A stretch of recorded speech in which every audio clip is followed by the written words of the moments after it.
Assalamualaikum warahmatullahi wabarakatuh. Halo guys, kami dari kelompok 9 ingin memaparkan video pembelajaran tentang geografi.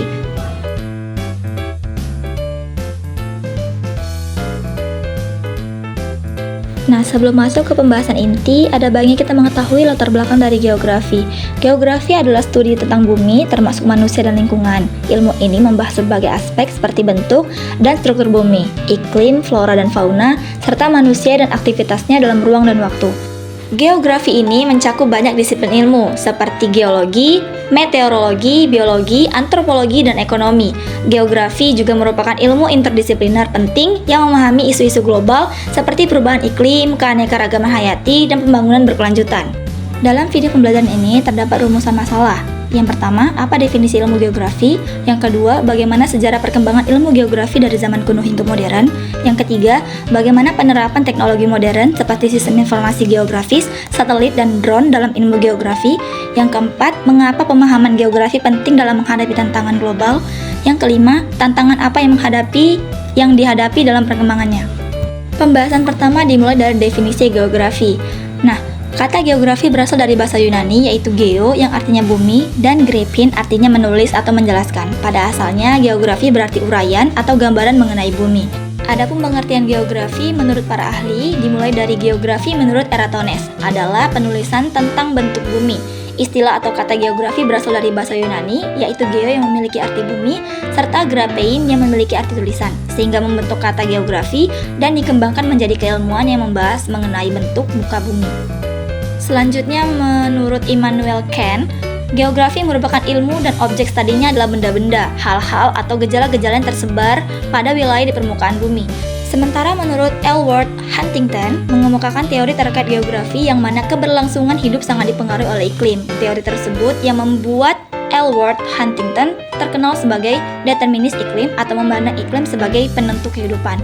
Ellsworth Huntington menyatakan jika geografi adalah studi mengenai fenomena yang ada di permukaan bumi beserta penduduk yang menghuninya. Lalu menurut Harton, geografi adalah ilmu mengenai realitas diferensiasi muka bumi dan apa adanya. Tidak hanya dalam pengertian pun pemahaman mengenai perbedaan dalam hal-hal tertentu, namun juga dalam pengertian kombinasi secara keseluruhan atau menyeluruh mengenai fenomena yang ada di setiap tempat berbeda dari keadaannya di tempat lain. Lalu ada juga pengertian definisi geografi menurut Richard Harton. Menurutnya, merupakan suatu ilmu yang mampu dan dapat menjelaskan sifat-sifat variabel permukaan bumi secara teliti, beraturan, dan rasional. Yang terakhir, menurut Yeats and Haggett, geografi merupakan ilmu yang berperan dalam perkembangan suatu lokasi dan dipengaruhi oleh sifat-sifat yang ada di permukaan bumi dengan bermacam-macam alasan rasional. Geografi ini memiliki objek studi. Objek studi geografi ini meliputi hal-hal seperti kondisi dan segenap proses fenomena yang berlangsung di atas permukaan bumi. Yang kedua, pengorganisasian wilayah dan ruang di muka bumi. Yang ketiga, tafsiran terhadap bentang alam dan bentang sosial. Yang keempat, hubungan manusia dengan lingkungan yang berbeda-beda, baik yang merupakan hasil perkembangan budaya maupun alami. Yang kelima, interaksi manusia dengan proses-proses di permukaan bumi. Objek studi geografi ini memiliki dua cabang atau dua jenis, yaitu objek material dan objek formal geografi. Objek material geografi adalah segala sesuatu yang dipelajari dalam kaitannya dengan fenomena geosfer yang terjadi dan terdapat di lapisan litosfer, hidrosfer, atmosfer, biosfer, dan antroposfer.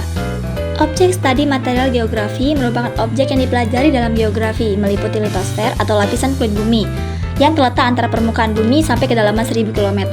Litosfer ini merupakan tempat di mana makhluk hidup berada, khususnya manusia yang tinggal di atas permukaan bumi. Adapun bagian padat litosfer digolongkan menjadi 3 jenis, yaitu batuan, sedimen, dan tanah. Terdapat hubungan antara batuan dan tanah, karena batuan merupakan sumber mineral yang penting bagi tanah untuk pertumbuhan tanaman. Yang kedua ada hidrosfer atau lapisan air, yang terdapat di permukaan bumi dan bagian dalam bumi serta di udara. Lapisan air antara lain meliputi laut, sungai, danau, rawa, dan air tanah. Air merupakan komponen alami yang sangat penting bagi seluruh kehidupan di bumi. Manusia pun akan selalu membutuhkan air dalam kehidupan sehari-hari, seperti untuk mandi, mencuci, memasak. Demikian juga binatang dan tumbuhan yang membutuhkan air agar dapat hidup. Yang ketiga ada atmosfer atau lapisan udara yang menyelimuti bumi. Berdasarkan perbedaannya, suhu atmosfer ini dibagi menjadi 4 lapisan, yaitu troposfer, stratosfer, mesosfer, dan termosfer. Atmosfer yang terdiri atas bermacam-macam gas dan uap air juga sangatlah penting dalam ekosistem kehidupan berbagai makhluk hidup, karena secara langsung mempengaruhi kehidupan di bumi. Yang keempat ada biosfer atau lapisan hewan dan tumbuhan. Merupakan kehidupan paling besar yang ada di planet bumi karena merupakan gabungan dari berbagai ekosistem. Sistem ini mencakup seluruh makhluk hidup yang berinteraksi dengan lingkungan tempat tinggal mereka sebagai kesatuan yang utuh. Yang terakhir, antroposfer atau lapisan manusia beserta kehidupannya di permukaan bumi.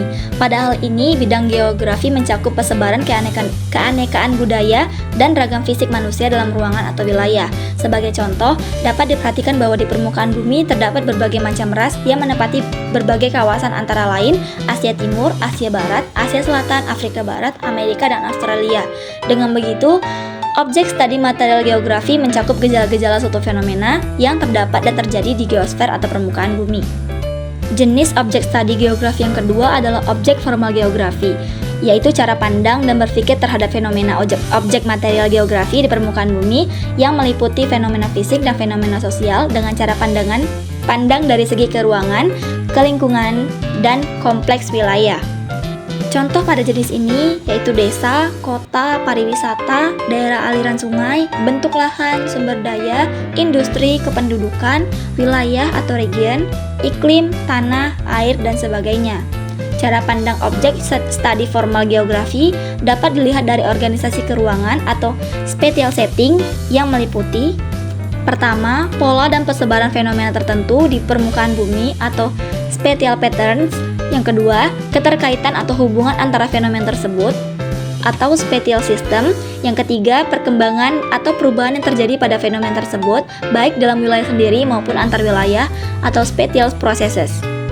Contoh dari objek formal geografi dapat dilihat dengan berbagai macam sudut pandang, seperti sudut pandang keruangan atau regional. Mulai dari sini kita bisa mempelajari mengenai letak, jarak, dan keterjangkauan atau aksesibilitas. Yang kedua, sudut pandang ke lingkungan atau ekologi yang dapat dilakukan dengan cara mengetahui interaksi antar organisme dengan lingkungan sekitar mereka. Contohnya adalah keterkaitan antara petani dengan nelayan, keterkaitan antara petani dengan ladang dan sawah. Yang ketiga adalah sudut pandang kewilayahan, merupakan analisis kombinasi dari sudut pandang keruangan dan ekologi. Analisis yang dilakukan dalam sudut pandang ini dapat dilakukan dengan cara mengetahui perbedaan yang ada pada satu wilayah dengan wilayah yang lainnya. Contohnya, seperti kita bertemu atau berbincang di telepon bersama teman yang berada di luar negeri.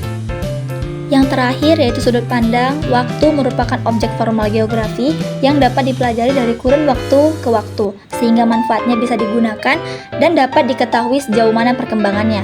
Contohnya, seperti pengukuran luas suatu pulau dari waktu ke waktu, seiring berkembangnya zaman dan dampak dari fenomena yang terjadi di pulau tersebut. Pembahasan selanjutnya yaitu ruang lingkup geografi. Ruang lingkup geografi ini secara umum mencakup 3 kategori, yaitu geografi fisik, yang merupakan salah satu ruang lingkup studi geografi yang dapat dimanfaatkan untuk mengkaji hal-hal yang berhubungan dengan lingkungan alam selain manusia. Yang kedua ada geografi sosial, yang diartikan sebagai kajian yang meliputi perilaku manusia, baik sebagai individu maupun kelompok masyarakat, dan bagaimana dampaknya terhadap lingkungan.